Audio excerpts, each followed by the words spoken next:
All right, greetings everyone. Thank you for joining us. We are here with the illustrious Detroit Public Library presenting Jessica Caremore, her new book. It's been released, but we keep celebrating it because it's one of our fresh new titles from here in Detroit, and it's called We Want Our Bodies Back. And we're going to hear a little bit from the library. We are proud that we've been selling the book since its release, and we also have some available on our website. We were holding the stock a little bit until the event happened today, and we are just proud to partner with the Detroit Library. And let's hear from Stacy Brooks. Hi, everyone. Thank you for joining us for our first virtual event with Jessica Caremore and Source Booksellers. We were looking forward to having her in April, but of course, things happen, but we're pleased to welcome her today. Just going to welcome her and listen to her talk about her book, We Want Our Bodies Back, and help support the Source Booksellers with some book sales today. Thank you. Jessica, take it away. I was like, that was fast. Okay. Hi. I thought you were going to read a bio or something. I'm like, wait. Hi, everyone on all the things, Facebook and YouTube. If you don't know, I am Jessica Caremore. I'm a native Detroiter and a poet and writer, and honored to be supporting Source Booksellers. Since the pandemic happened and my book came out at the end of March, which is just literally a few months ago, I had to figure out a way to keep the book alive, literally keep it in people's consciousness while balancing a lot of personal losses and the things we all have been dealing with forever, with racial injustices in the country, but really dealing with COVID-19 in Detroit has been very, very serious, and so, to say the least. And so We Want Our Bodies Back is dedicated to Sandra Bland. Some of beautiful people have been supporting this book. I want to thank Regina Brooks, my agent, and HarperCollins Amistad. And I'm going to read a couple poems from I have other books. I'm going to read maybe a few from there too. But a couple people that blurred my book really meant a lot to me. And so I'm going to read what Tracy K. Smith, U.S. Poet Laureate, said. We Want Our Bodies Back is a lyric encyclopedia, a songbook, a conflagration of fire and fierce Black joy. And Jessica Caremore is the 21st century poet warrior America desperately needs. So thank you, Tracy K. Smith. And thank you all for listening, whoever's chiming in, and we'll share it later. Please, I've been trying to encourage people to go to local bookstores. So if you are in Detroit, you're in the Michigan area, please order from Source. I think they're doing curb pickups for the book. And stay safe. And a couple of people asked me about signing books. I'm not sure if that's possible, but I will ask and see if that is a possibility, because I am here. And maybe we can figure out a way to make that special for the people who live here in Detroit. I'm going to try to read a few poems that I haven't read. I've been online a lot. And so I'm going to try to read some things that I haven't read, and some of the things that are kind of Detroit specific. That my people here will understand. This is called After 1986, and this is after the NASA Space Shuttle Challenger blew up, literally on national television. I was just a young girl in school. I don't know, maybe junior high. I'm saying here that I was a freshman in high school. I might have been in junior high when it happened, not sure. But it says After 1986 for Brad Walron, who's a wonderful poet in New York City, who has a book coming out called Everywhere Alien in the fall that More Black Press, my press, is publishing. Snakes inside smokeless cold mornings embodies my 80s body, wondering how many seconds before this decade turns in on itself. I finally lived long enough to write 31 years ago, something happened. I was a freshman at Cody High School. Our entire class went quiet. NASA Space Shuttle Challenger would last a short 73 seconds before turning to fire on live television. The first civilian in space was a woman, Christina McAuliffe. I remember her curly brown hair fighting against the wind as she walked. A teacher A two-headed snake of smoke choked our hearts, our breaths suspended in air. The actor seemed so sincere, convinced the country there would be more attempts towards space, despite the 7 who died on the job. I would finally bleed like a woman this year. Just a year earlier, I wouldn't be invited to a funeral. One of my childhood crushes died of a new 4-letter disease. My body was changing, slow and deliberate. My crossover was quick enough, could catch a fast softball at shortstop. My English was Catholic school proper. Never had a pedicure or smoked marijuana. A flirtatious, shy, confident virgin. I didn't know I was pretty. An awkward Black girl. Didn't know how to braid hair or curl or straighten it properly with heat. Still don't.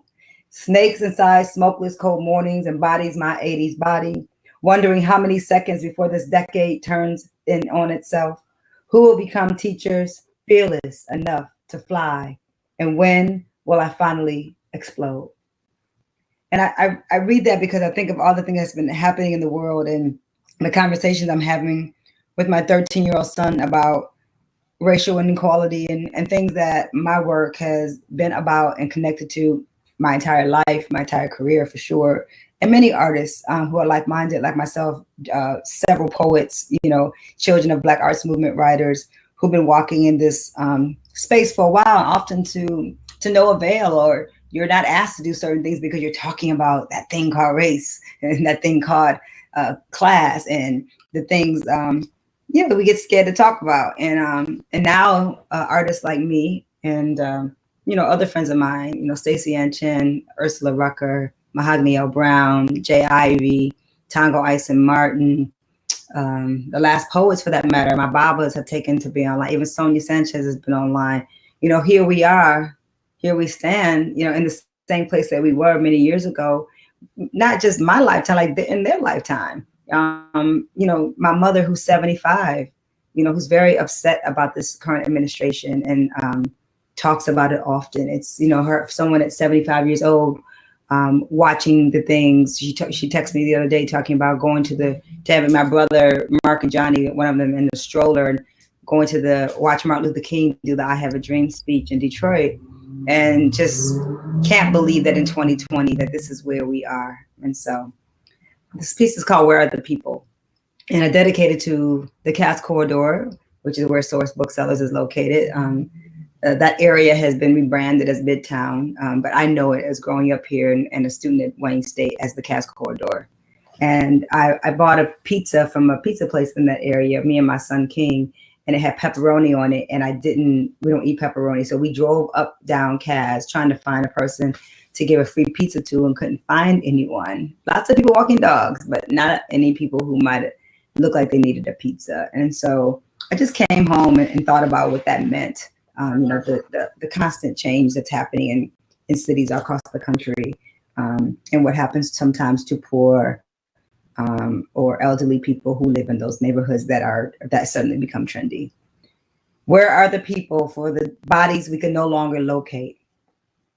Where are the one-way tickets? Who signed the death certificates? Where are the magicians, the madmen, the toothless, the smoothless, the poets, the corner store prophets, the bus stop historians, the traffic stoppers? Where are the people? Where are the blues? Under which pile of gravel? Where are they buried? Hurricane Cass Corridor? Where is the soil, the socks, the soles, the shoes? Where is the soil, the socks, the soles, the shoes? Where is the heroin? Where are the pills? Where are the women? Where are the thrills? Where is Cass Corridor? My student asked. Is it a building? Is it this way? Is it that way? Your school is sitting in it. Is it? The dogs are walking the people. The dogs have parks. The parks don't have children. Where are the people? The stepped over, the forgotten Holocaust, the fragile, the beautiful, the fast talkers, the backward walkers, the 3 a.m. stalkers. Where did they take them? When will they return? Where is the balance? Where is the money? Where are the schools? Where are the people? We all got Wi-Fi. Nobody getting high outside. Where are the beds? Where is their heads? Where are the recognizable street signs? Where is Joe Louis? Where are the Black people?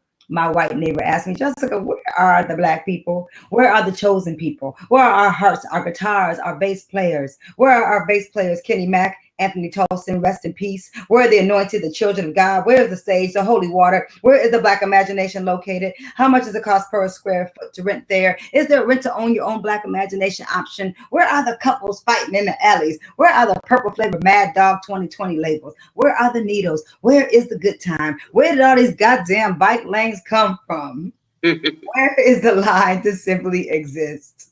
Where is the painted line to live, to breathe?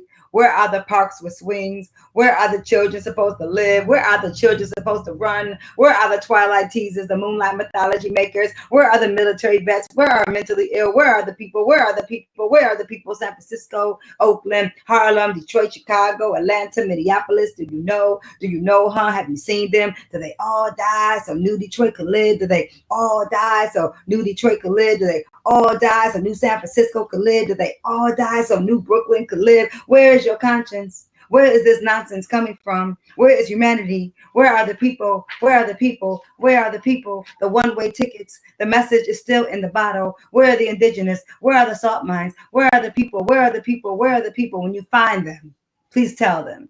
I have an overpriced gentrified cheese and pork pizza with their names on it. Tell them I'm writing for them so they won't disappear without a fight. So that is Where Are the People? It's one of my favorite poems now in the book. I love writing because it's just an anthem for my city. I'm gonna read something kind of more fun. So Ntozake Shange is a big influence on my life and my work. When I was a young girl at Cody High School, my drama teacher, Susan Story, brought For Color Girls into the Black Box Theater there that I wish still existed. I think it's just a storage space now at Cody. And one of my things on the list to do and fix while I'm here with some of my Cody alumni. And shout out to Nicole Gilbert and Dwayne Barnes. Some great talent came out of Cody High School. Nicole Gilbert is the lead singer of Brownstone and wrote most of those songs. I'm from Brownstone, so superstar. Came out of Detroit. And so Jesse Peck, who sings with the Temptations, and I think we're the Spinners or something, Cody was, about it. We had a troupe called Les Troupe des Arts. We were one of the baddest drama troupes in the city. If someone has, I can hear, should put on if everyone who's actually on could put on their mute, because I can hear their feedback from somebody's computer, just FYI. Or come on all the way on with me so I can look at you. Are you still hearing it, Jessica? No, it went away. Okay. But I also want to say that you have a few wonderful comments. There was so much love for the last poem. And Sheila Palmer, she says she has the book and she reads it every night. I love Sheila. Thank you, Sheila Palmer. I need some new masks. When Sheila Palmer got some I got some beautiful design masks from her. I have to get a few more. Because if we gonna wear masks, sisters, we have to be fly with our masks. So I need a couple more to match some of my outfits. Okay. So thank you. And yeah, chime in anytime. Y'all talk to me. So I want to read this for Ntozake because I was a 11th grader when Susan Story brought For Color Girls into our Black Box Theater and literally changed my life forever.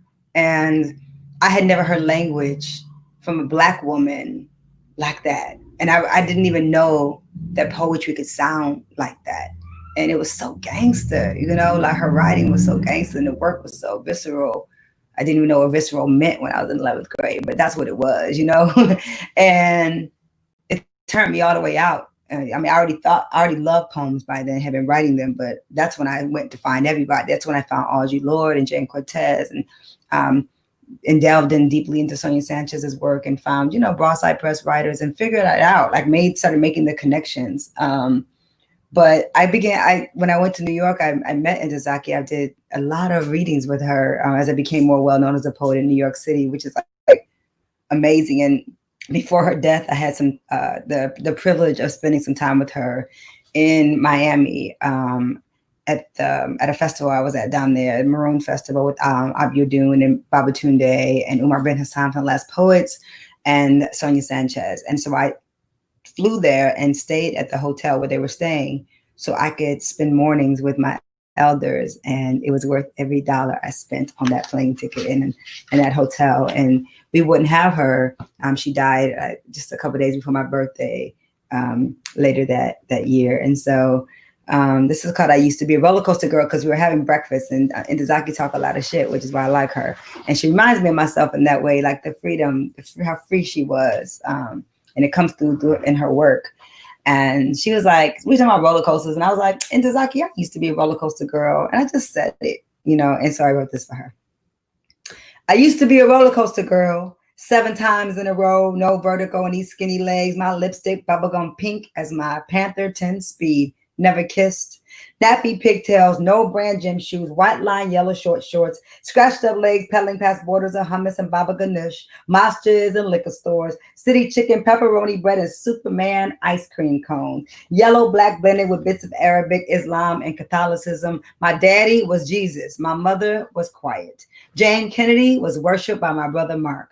I don't remember having my own bed before 12. Me and my sister Lisa shared. Sometimes all 3 more girls slept in that queen. You grow up so close, never close enough. I used to be a roller coaster girl, wild child full of flowers and ideas, useless crushes on Polish boys in a school full of white girls, future Black Swan singing Zeppelin, U2, and Rick Springfield, hoping to be Jesse's girl. I could outrun my brothers and everybody else to that recurring line. I used to be a roller coaster girl till you told me I was moving too fast. Said my rush made your head spin, my laughter hurt your ears, a scream of happiness, a scream of freedom, pouring out my armpits, sweating up my neck. You are always the scared one. I kept my eyes open for the entire trip. Right before the drop, I would brace myself and let that force push my head back into that hard iron seat. My arms nearly fell off a few times, till I kept running back to that line when I was done, same way I kept running back to you. I used to be a roller coaster girl. I wasn't scared of mountains or falling. Hell, I look forward to flying and dropping off this earth and coming back to life every once in a while. I found some peace in being out of control, allowing my blood to race through my veins for 180 seconds. I earned my sometimes nicotine pull. I buy my own damn drinks, and the ocean still calls my name when it feels my toes near its shore. I still love roller coasters. And you grew up to be afraid of all girls who could ride fearlessly like me. So I like that poem. It makes me think of Intozaki, which makes me happy. So the next poem in the book is called It's Because If I Don't Write. And so, yeah, maybe I'll read that. I don't read that often. Because if I don't write. Because if I don't write, my body will finally cave or I will evaporate. Because if I don't write, Black girls won't know I left them a trail of tears to find themselves so they can get lost again and one day find me. Because if I don't write, someone will say Sylvia Plath and Emily Dickinson did not pee on a toilet or ever go outside. Intozaki Shange will never discover rainbows. Maya Angelou won't ever speak. And I will have to convince myself that a man who is 5'6" can actually date me. Keep writing. Because if I don't write, my fingers may fall off, or my tea kettle may melt and lose its defiant whistle, or the Detroit Pistons would have never moved back downtown. Because if I don't write, because I promise I conjured that with my poems. Because if I don't write, you will write for me. Tell historians Black girls were crazy, invisible, lost in time, wishes to turn our bodies inside out, becoming unrecognizable to our own mamas, desecrate our faces because we hated our own mirrors. Because if I don't write, there will never be a superheroine named Salt who will save the future by her ability to see herself in it. Because if I don't write, I will live in fear, die with hope, never laugh, fight, or dream, just cope. Because if I don't write, you will write me off or academically erase me. I know prophets have died for PhDs. I want to live to prove to Black girls everywhere, we are possible. And the world we created with one comedic push belongs to us too. Yeah, I like that poem. It's important. I've done a lot of mentoring in Detroit public schools. I want to shout out to Western International. I wasn't able to make their video for their graduation, and I so desperately wanted to. I was just doing too many things. But I was there at Western 3 or 4 years, doing murals on the wall. My sister Sabrina Nelson, teaching them poems and possibility, introducing them to places they you thought they already knew, like the Charles H. Wright Museum, Detroit Institute of Arts, Detroit Public Library. I mean, just the Detroit Historical Museum, places that our babies right in our own city don't have easy access to. And it's not because they can't get there, it's just they don't know it's for them. And so I'm really did beautiful work and I learned so much with the students. One of my students called me yesterday on FaceTime to check on me, and it made my whole life. So I'm going to try to read something courageously that I don't ever read, because I always, some of my poems are long. And so I always say, oh, it's too long, so I won't read it. People can just read it in the book. But I'm going to give this one a stab. I want to give it, it's for Debbie Thomas. And some of y'all might be too, I was really young. I just used to love figure skating. So I used to watch Debbie Thomas skate. She's one of the first Black women Olympic champions. And it's my sister, Alicia Hall Moran. If you don't know her, she's an incredible opera singer. I met her when she was the star of Porgy and Bess, and she was here at the Detroit Opera House, another place I took my students countless times to see Romeo and Juliet and to see ballets and things like that. They had never seen a ballet before. And so shout out to Detroit Opera House for hooking me up with tickets for all my kids. And so I wrote this poem, Black Ice Bodies. I had a commission work with Alicia Hall Moran for her show Breaking Ice, The Battle of the Carmens. And so you guys will have to Google this if you don't know what happened with Debbie Thomas and Katarina Witt. But they showed up for this huge competition with the same music from Carmen, the Broadway musical. And so it's about what happened to Debbie Thomas and what happens to Black women who are before their time. And so some of her story through my interpretation through poems, and it's called Black Ice Bodies. 1. I was pre-med, fresh, Stanford. I was refined, Black girl magic. I was gold already. Ask my mother, Janice. I was gold. With killer smile and strong, beautiful legs. I was trying desperately to concentrate. I didn't feel like I could. I don't want skating to control my life. You got to make yourself happy. Maybe your body will just do it. Maybe you will backflip and land on one skate. Puzzle them by doing something that has nothing to do with them. Scores or ice. How dare you be that unapologetically Black girl? They call you a rebel, rebellious, a troublemaker. Don't bring all that honesty to the ice. You got to represent. Pretend those scores ain't low. You know those scores are way below the Mason-Dixon.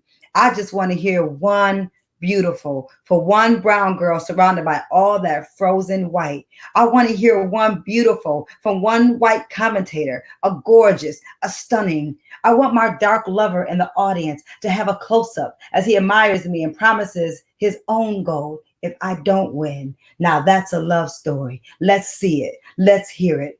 How many times have we heard this non-story, this disappearing, this melting of spirit, this madness? Oh yes, that is dark, beautiful mother in the audience, stage left. She wants the commentators to applaud Debbie's double, the way they saw the same flawless double that was a double on Katarina.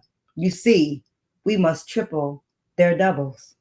Contort into something unrealistic, unreachable. Stanford, stay firm, study hard, don't fall, balance. You can't be average and brown, and girl, that won't do. You must absolutely dominate, always. This is not a pretty sport, despite all those pretty dresses.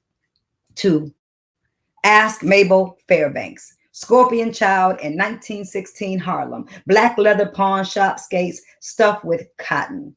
Turn ponds into city Olympic stadiums. Not allowed to skate, not allowed to practice on public rinks. Taught in private, she created her own ice shows, coached and taught the next ones how to grow and skate alone. She skated with me. She felt the trauma inside the freedom, the pain with every push away from the edge. 3, I'm skating to Carmen. It's an opera. It's not like we're wearing the same prom dress. Katarina, beautiful, gorgeous, a natural beauty. She was crowned queen before the bow. They said I had a street smart musicality.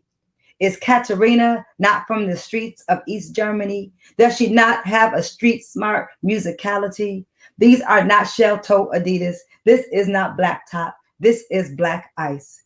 I didn't take Carmen to the East German corner. This was not a break dance beatdown in a Brooklyn alley. This is figure skating.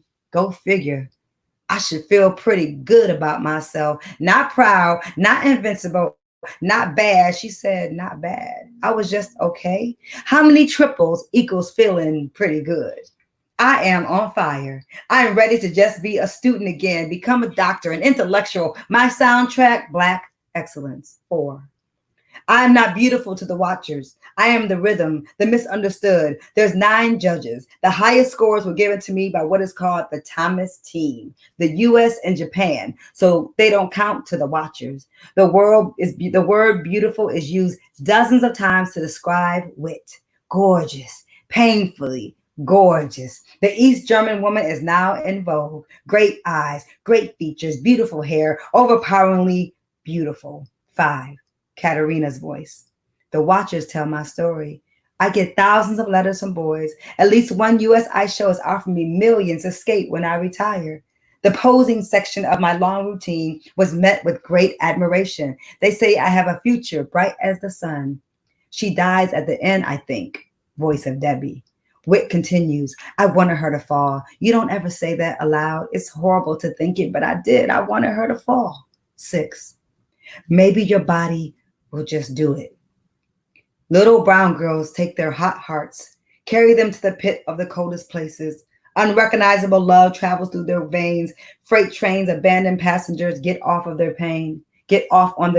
Heart and spirit sometimes grow tired. You just want to skate to win. Heart is tired. Spirit is unsure. Maybe your body would just do it. Find a way out the war that was only about love for you. Find your toes connected to spins, catapulting you into the next galaxy. You don't feel like showing up. The high five with your coach is off. We missed. Maybe your body will just do it. Maybe your body will remind you. Sometimes skin forgets it is layered with flesh stories, bones breaking when simply walking, truth and teeth and mouths taped shut while speaking. Just skate, just ignore, just pick up your flowers, just be grateful. This body is a landmine full of dividing lines, waiting for you to walk over or explode into pieces if you violate its space. Watch the steam rise. Lace them up against the screens. We are counting on you, Debbie. Simplify the fear. It's all psychological. 7. My mother is not happy. Obviously, I don't think I landed it all year. Triple toe, double. Your body will spend the rest of its life wondering when you decided to disconnect, disappear from headlines. It wasn't supposed to happen. I tried. Will I skate in the next Olympics? I'm still in this Olympics. Why do you need to know right now? The answer is no way. I'm still alive. I can get on with my life. Invincible. I'm invincible. I wrote it on my Stanford application. 8. My freshman year at Stanford. I win both the United States national and world figure skating titles. Gotta simplify the fear. Are you scared of me coming back? I want to ask, but don't. Invincible. Triple toe, double. Excuse my stage manners. I'm not a polite Barbie doll. I rebel. Triple toe, double. I like my unruly thick hair. 9. Can you see this little light of mine? Can you see her Holy Ghost and all her forgotten Trinity sisters getting in a 1988 freezing cold formation? They skate with me. Maybe this time they can skate for me. Maybe my body would just do it. Turn invisible so they can see how beautiful I am when I walk up 125th Street, 6 revolutions in a split second, double Dutch, hopscotch, cartwheels, brilliant, just brilliant. The low scores begin at 9. It begins early, the fight of your life. It to simply exist as a human. Ain't I a woman? Ain't I Poughkeepsie fine?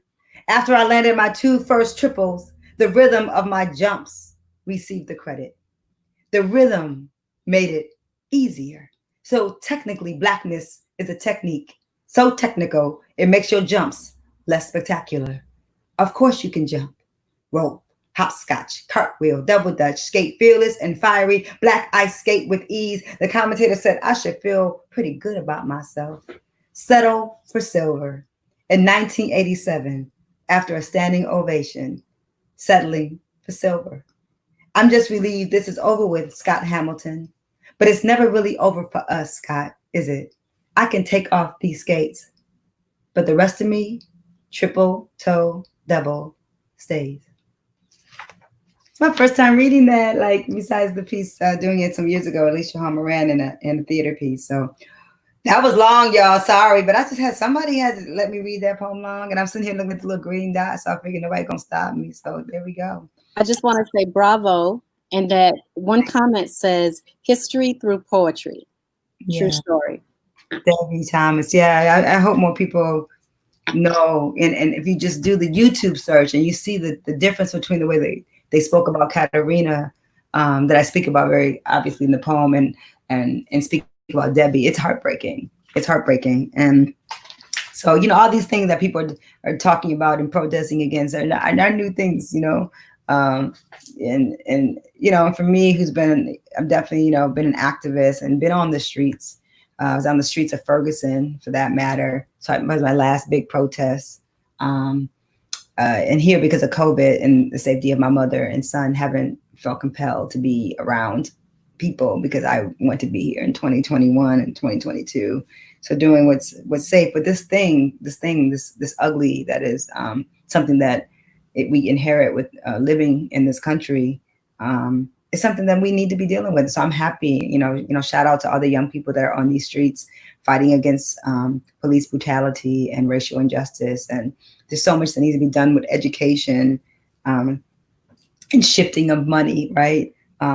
Taking money out of militarizing local police and putting that into education so that our babies in Detroit public schools have access to laptops and then people have access to real food in their neighborhoods, basic needs and healthcare. And so with that said, I think I'm going to kind of shift a little bit and let me see if I got something that's a little bit shorter. Something different. So Ossie Davis and Ruby Dee were big influences on me as well. There's a lot of homages in the book. One for Sonia Sanchez, a vertical one, which is one of my favorite poems in the book as well. And but Ossie Davis, so I knew Ruby Dee. I did readings with Ruby Dee when I lived in New York City. Honored to have done that. She was just really as spectacular as you could imagine. And Ossie Davis, I'd only met once, and I was doing a reading with him at the Abyssinian Church in Harlem, and he's sitting right next to me. And I wrote a poem about that moment in Sunlight Through Bullet Holes. That's from a book somewhere. In Sunlight Through Bullet Holes, I think there's a poem that I wrote for Ossie Davis called The Day the Music Lived or something. I have to find it. But I was so overwhelmed that Ossie Davis was sitting next to me, let alone I was doing a reading. We're reading slave narratives at the Abyssinian Church in Harlem, big historic, church that everybody knows. And I had to go, I think I went before him, thank God, because I did not want to go after him. Because he's Ossie Davis, he could just say anything, and it's just fantastic. He knew I was nervous, so I went up. I did my slave narrative, and I came and sat back down, and he elbowed me in my arm, and he said, "You done good." And I was like, "Thank you." And I was like 12 years old, and it was amazing.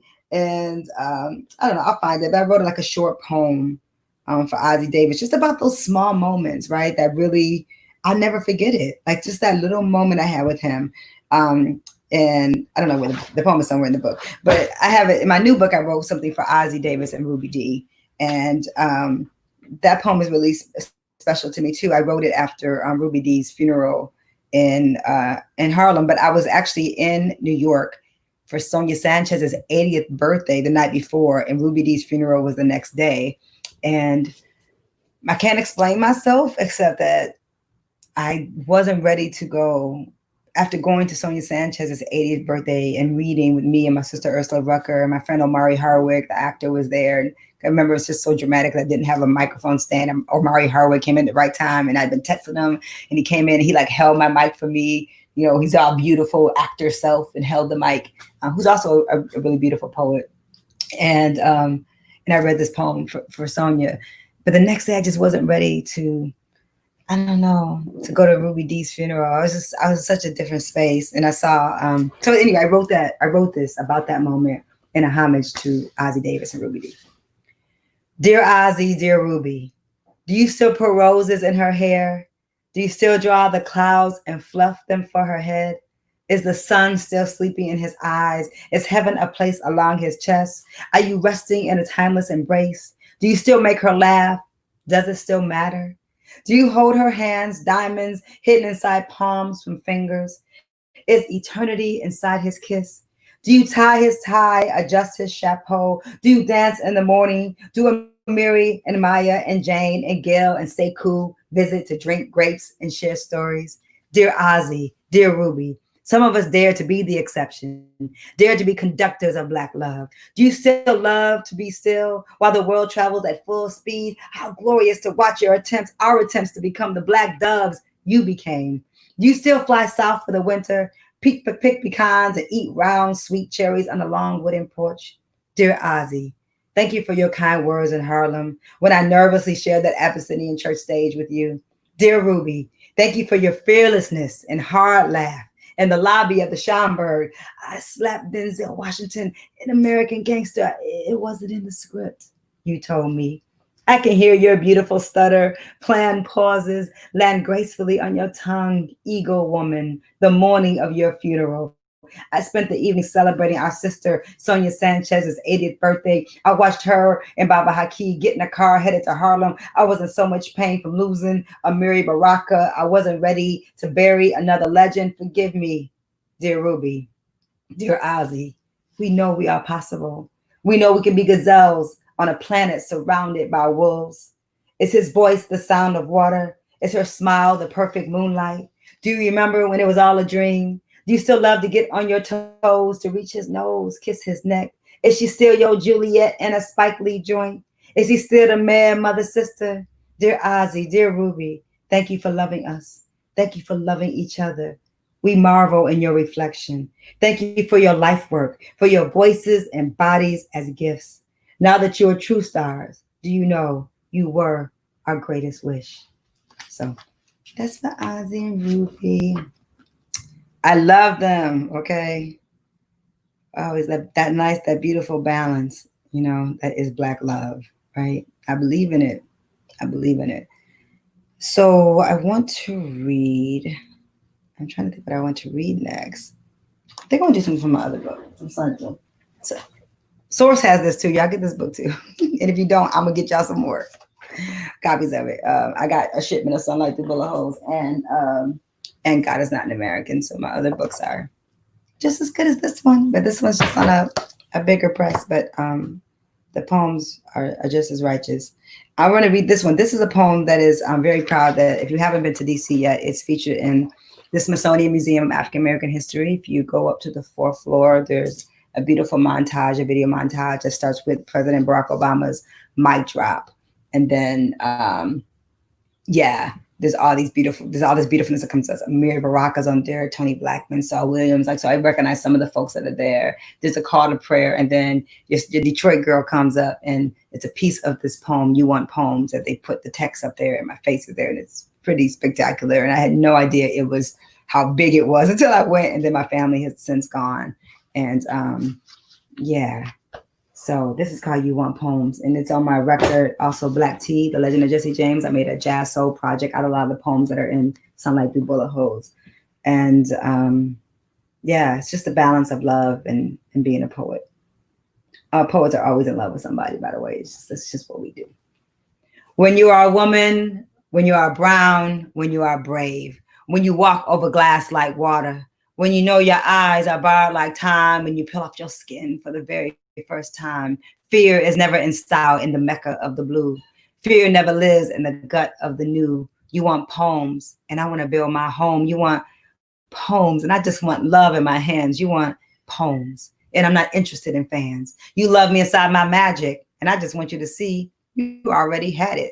It's a telling when someone asks. It's the way he holds the glass, licks the surface, examines without touching. It's the way our energy takes over rooms. It is a subtle conversation. It is the freedom of emancipated language. It is words scribbled inside my skin. It's the curve of the line, the beauty of the lies. Stories passed down through generations of pain and pride. Ocean and tide, water remembers, water returns. African mermaids blending with dark sand. It is the danger of the dance, the upright bass of the heart, the dice roll drum, the cymbal tease, the last laugh, the addiction to this moment. Where else do I put it? Don't know where to put it. Place it, bury it deep in my chest, back of my throat. Where should I hide it? On this stage? Should I give it to you? Here is my honesty, my work undressed, laid stretched across piano, traded like candle, raped like animal, left for dead, stuck, drive for inspiration, in love with the idea of living long enough to simply write about it, push it out my body and watch my son slowly grow into it. You said you wanted a poem. Now what you gonna do with it? Huh? Whitney, Etta, Abby, Billy, Nina, Phyllis. How much time you got? I'm a body of clocks. I'm a master of mics. I'm a metaphor for survival. I'm the gold they use to build their churches. A beautiful idea to flirt with, but who should I marry? The moonlight, a white dove, a wolf, and some Eastern music. This music, I need some Eastern wind and music, a prayer. How many babies we gonna make inside a song? Which revolution, which nation shall we rule? The island of the spirit world, the beauty of the believers, the carpenters, the men who build the dream and place you on the front line of their planet. One day, the stars will line up. Between breath and ink and voice, between reality and choice, it is the danger of the dance, the upright bass of the heart, the dice roll drum, the cymbal tease, the last laugh, the addiction to this moment. So that's You Want Poems and Sound Like the Bullet Holes. That's my fourth book of poetry. And yeah, where am I at with time? 5:40. Okay. I'm not reading poems for 2 hours, y'all. Okay, so what about one more? Okay. Okay. Great. Yeah. That'd be cool. I'll do that. So let me think. I'll end with, of course, I'll be back inside the new book. And I'll read a few more. So this is a short poem. It's called Mother Earth Prayer. You may want to reconsider only praying to your Father for mankind, God. Considering the vulnerable state of humanity, you may want to call your mama. So that's Mother Earth Prayer. So I'm not going to end with that, but I wanted to read it. Shout out to my brightest diamond, who I believe is interpreting that short poem into something pretty incredible. Let me read something different too. I'm going to read this. I'm not ready to die. I wrote I am not ready to die after someone called me and told me there was a young music artist crawling on the ground at an award show, a woman. And I didn't look because I didn't want to see it. So I didn't tune in to see like what it was. But I wrote this poem, and it's dedicated to all the fierce women MCs on the planet. Shout out to Moni Love and Mama Soul and Rhapsody and Mahogany Jones and Invincible. I mean, there's just so many. D Essence, one of my favorites in Detroit. Yeah, I'm not ready to die. I'm not ready to die a little more today. My nails are polished a bright aquamarine. My skin smells like the ocean. In my hair, I'm wearing the flowers he left on my doorstep. Tiger's eye and turquoise are wrapped around my wrists. Do I look like I'm attempting an early death? My headphones sound like Sade. I wish these news girls would get the F off their knees and transform a room with subtle power and grace. Sade doesn't really dance, poet, and that is the point. When did it become okay to die in this country on our knees? The Walking Dead, a 24-hour day spa. They parade in groups. Hell, I need a massage too, but at what price? I gotta stand behind mediocre bars just because the kids rock to it. I've yet to hear an MC destroy the alphabet more gangster than Intozaki, so I ain't ready to die today. Won't participate in the spirit massacre of our children. My throat is on fire. My pen is hot. Intozaki is dead. Intozaki will never die. I'm more alive in my 40s than most of these wannabe Euro inside out millennials. I've graduated from digital slavery masterclass. I read books without screens. I have sex with men my age or not whenever I feel like it. I love my hair, my ass, my breasts. I'm clear. My power is between my ears, inside my chest. Black girl magic doesn't grow between our legs. This is the mythology of men. How much to get off your knees, sis? This pen is a knife, stabbing out the hearts of dead trees. These trees already dead anyway. A walking dead urban forest. We are surrounded. So why continue? Why to climb? Why write? Because I ain't ready to die today or tomorrow. I'm going to keep living inside poems you didn't know were left for you. If you would just get off the goddamn floor, you could see all these poems, all this royalty, all this world they attempt to kill you with is really your universe to inherit, to change, to rebuild. Get off your knees. Stop crawling for them. Stand up, Queen, Latifah, Light, Lauren, Missy Elliott, Left Eye, Bahamadia, Rod Digger, Roxanne, Rhapsody, Kate Valentine, Mama Soul. Microphones are not stripper poles. Sonia, Audrey, Maya, Zaki, Jane, Lucille, Nikki, Tony, Asha, Ursula, Stacy, Anna, Kira, Mahogany, Elizabeth, Liza, Michelle, me, us. We need you to stop dying. Stop dying. Stop dying. To be less than who you are destined to be. We need you to outlive death in all its forms. Live, so patriarchy can finally die. Thank you to Source Booksellers. Thank you, Detroit Public Library, for bringing me on. It's so weird to read poetry like that to a screen. So good to see you. Hi, Stacy and Allison. Jessica, can I ask you shortly, if you, or however long you'd like to take, if everybody, how does a young woman go from Cody High School to being an internationally renowned poet, playwright, and performance artist? Because Cody was an excellent school. Because you know what Cody did for me? Cody, so my son has never been in a public school. He's going to be attending Detroit School of the Arts in the fall in some way, whether it's in school, virtually, whatever. That's where he got in on the piano audition. And I'm doing that because I think it's important for the balance for my son to experience a public school experience. And I went to all white, predominantly white Catholic schools. I went to St. Alphonsus and St. Suzanne's, 1st through 8th grade. So I was always like one of the few Black girls in the class. You know, when I went to Cody, at that time, Cody had marching band, they had art, they had sports teams. I played 4 varsity sports. They had drama and debate, forensics, and they had that black box theater. And it was absolutely phenomenal. It was a good school. We had one of the biggest shootings in like history, that school shootings at that time. Like it was at the McDonald's on Joy Road. It wasn't at the school, but it was at the Joy Road. So we all got blamed for it. So we got some bad press. I walked through metal detectors, you know what I mean? I went through that, but it opened me up in a way that those predominantly white private institutions did not. I was smothered and quiet as hell around all those white kids, to be honest. And I got to Cody, I was terrified my freshman year. But the drama department, shout out to Susan Story, shout out to like white teachers who actually care about their Black students. Because Susan Story would take students to her house to show them where she lived in Rosedale Park. Like, she loved on us. She came to my opening at my play, my Techno Choreo poem. It forever changed me for her to show the interest. And she was not nice to me. She was hard on me. Her and I used to get arguments, you know what I'm saying? So that's, so I think I'm an example. Also, Nicole Gilbert came out to Cody in '88. She's lead singer for Brownstone. I mentioned her earlier. You know, Jesse Peck is a really great singer. Dwayne Barnes is an actor in LA. Some talented, great folks came out of those schools at that time, because that time, Detroit Public Schools had a chance. And right now, they just let the schools turn into something that I couldn't send my son to until now. And Detroit School of the Arts, because I know Dr. Reynolds, I know the principal, and it's my sister, and she's known my son. And so I'm sending him there because he could get some love. I got some love. Actually, my history teacher, Mr. Cook, was a white man who said he was indigenous and talked about indigenous culture all the time in my 9th grade history class. And so Cody gave me some things, you know what I mean, that I wouldn't have gotten had I gone on to maybe a school that was more academically known, or even like fancy CAS. Like, I didn't go to CAS or Renaissance, right? And everybody, told CAS. But I'm proud that I went to Cody. And that library on Joy Road, like, that's where I found all those poets. When I found Zaki, I went to the library on Joy Road, and I went into the section for poetry, and that's why I found all these Black writers. That's how I found Dudley Randall in the Black, that's how I found out who I was. And so that anything is possible. But I was very, very curious as a child already. I wanted to know everything. So that's what I don't see in students, which I do fortunately see in my son.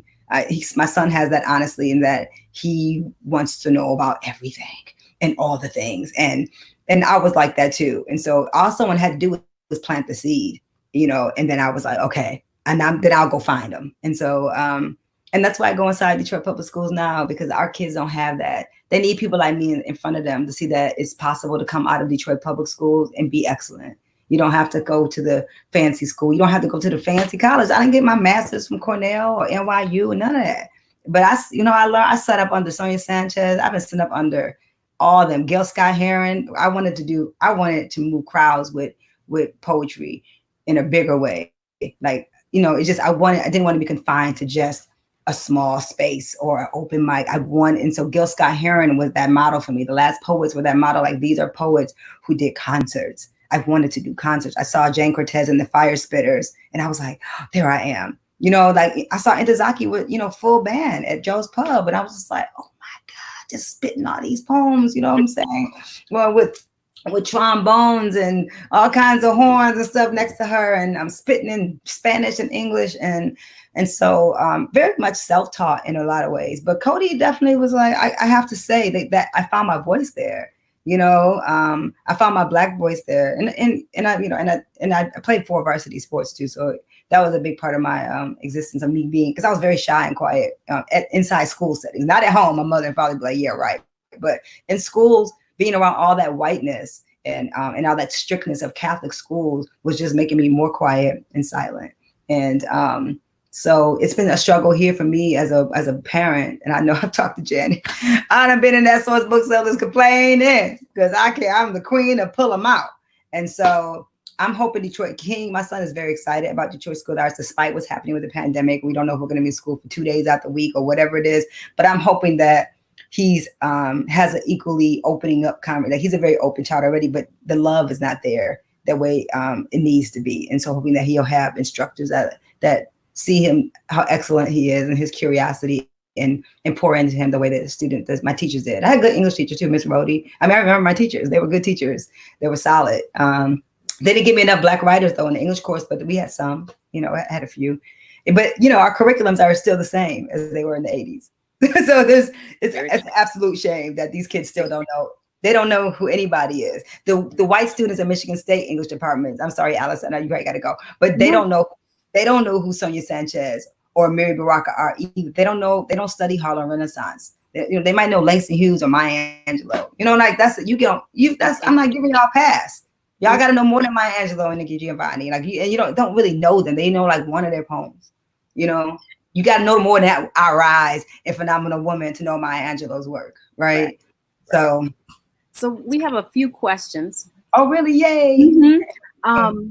So Sheila Palmer wants to know, what are your plans after we move past COVID-19? Are there a few plans that you can share with us? And this is one of 2 questions. So. I mean, I don't know if we're ever going to get past COVID-19. It might always, my son is convinced that it's always going to be with us, and that's something we're going to have to deal with. I hope it becomes better though than what it is. I'm continuing to work. I have a concert with Roy Ayers. I'm really excited about that. That was supposed to happen because of the colors. We had a concert together. So we're going to actually be filming that at the DFT. And sometime in the fall, the National Black Writers Conference is still happening. Me and Talib Kweli are in conversation on, this is all virtual, in the fall. I'm still, working in quotes. I'm working on, the next thing online I'm doing is doing a celebration of my book, God is Not an American. I'm going to be doing a celebration of that book. Yeah, I'm going to be doing God is Not an American, and which is one of my favorite titles to this day. Baba Hakeem Adabuti wrote the foreword. And so I'm doing where I'm going to just be reading only from the book, and actually Busted and the D bought copies of the book. So the first whatever number of people that show up will get free copies of the book sent to them and signed. So I'm continuing to write. I have a record coming out with Jeff Mills and Eddie Folks, July 24th, called The Crystal City is Alive. I'm designing a billboard on Woodward in front of Hopcat. And so I'm getting, got a commission to do that. So I'm going to be designing some text and art to go on a billboard, and doing some commission work. I just did some work with the Boys and Girls Club. And so trying to stay alive and healthy is the most important thing, to be honest, as far as, and then I got gigs, like I had a big gig at Kenyatta College in San Francisco that was happening, but I think it's going to turn into a virtual gig. So hoping to get booked for shows again, and getting paid what I usually get paid to show up in person. It's been the beautiful struggle, but some of the universities are stepping up and asking me to do readings. And so today, besides this, I'm at a virtual festival with Carl Craig, Derek May, and Kevin Sanderson, DJ Dez, and Stacey Pullen.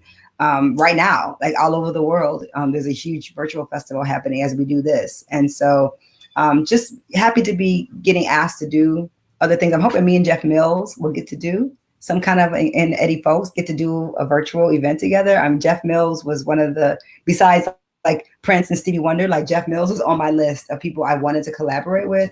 And the Crystal City is alive. Me, Jeff, and Eddie Folks coming together. We call ourselves the beneficiaries. And, just Detroit artists who have all individually done very well for themselves coming together to say something. And most importantly, say, hey, we should work together more because we should do that.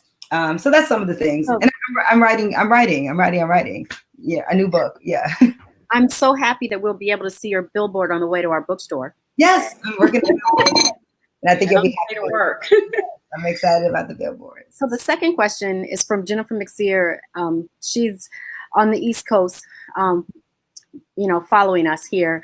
And so she's purchased the ebook. Get the Audible too.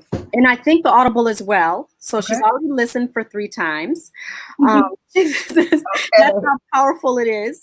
My first time doing that. My first one. But she's curious to know, do you have any audio version of your past work? Just my album, Black Tea, The Legend of Jesse James, is the closest thing to me before. After doing the We Want Our Bodies Back audiobook, I know that I need to do the rest. So it is in the works. Thank you, Jennifer, for putting some fire under me. I need to record them all. And so I'm probably going to start with some I do bullet holes, and then God Is Not American, and work my way back. But I do need to do audiobooks of all the books. It wasn't something that I just pushed to do. And it actually is hard. It's not easy to sit in a booth and read those poems. And so I'm really happy with the way the Audible turned out, and a great director, and they're helping me and record it right here in Detroit. And so yes is the answer. As soon as I'm able to come out and get into a studio safely and do some recording, it's on the list. Yes. And honestly, I have an album, a label called Words on Wax. And so I do plan on putting it also on vinyl, which is some selected poems on a vinyl record. So, yeah. Any other questions? Oh, and I have another record coming out called Salt City with John Dixon and Stacey Hot Wax. I think Drummer B, and some of the music from Salt City, my Technochoria poem, will also be a record. Nick Speed and I have a great record there, a single that's going to come out called Not For Sale. So I'm always creating and writing, it's the longest. My first show was the Dave Chappelle's show that he's curating in Yellow Springs. And so that was my first and only real performance I've done since the pandemic. And it felt really, really good. So I do hope to get back down to Yellow Springs. They have 1 COVID death in the whole city. So it feels very safe there. People are wearing masks. Some of these smaller places feel a lot safer than the bigger cities right now. And it's just a drive. And so I was really grateful. Talib Kweli, who's a dear friend of mine, invited me to, said he was in Yellow Springs and I should come. And I showed up, and Dave brought me on. I did my poem, I Can't Breathe. And I was concerned that it would be too heavy. It was a comedy show. I mean, I've done things with him before, but I did it, and he was like, it was perfect, and so, so more of that, I hope, because artists are missing, we miss audiences, it's hard to read to a computer, and thank you for being with me on the Debbie Thomas poem, because that poem is epically long, right? But it's a good poem, I want to read it, I think I could turn that just alone into a project in itself, But Alicia Halmoran has done a lot of experimental work with the idea of ice skating and racism, which is, we have to deal with racism no matter what we do, right? You can't even skate. My son plays hockey, and so he's, the thing that he'll have to deal with if he continues in that space is something else too. So that was really powerful. I'm going to put Stacey on the spot again, just a little bit. Can you please give us an update on the library about opening or anything support and what we can do to help the Detroit Public Library? Thank you for asking, Allison. We have certainly missed our community and our readers, and we know that they have missed us. Tentatively, we will be opening August 1st for curbside pickup and delivery. So you'll be able to browse the website and make some holes, and then we'll give them to you in that way. And then September 8th, I believe the day after Labor Day, we'll be opening for some very limited services, but you will be able to at least come into the building, get some books, movies, DVDs, use the computers, and obviously under COVID-19 restrictions and guidelines. We'll be practicing safety with our customers and our staff. So that's what we're looking forward to, is just getting back to our community and our public. It's a beautiful library. We miss it. We miss it too. We miss having our people in there. Yeah. And I miss being in there. I go back Monday, but I miss being, oddly enough, being off for 4 months was a little different, but you know, but I look forward to getting back and seeing some of my people. I know that's right. We miss it as well.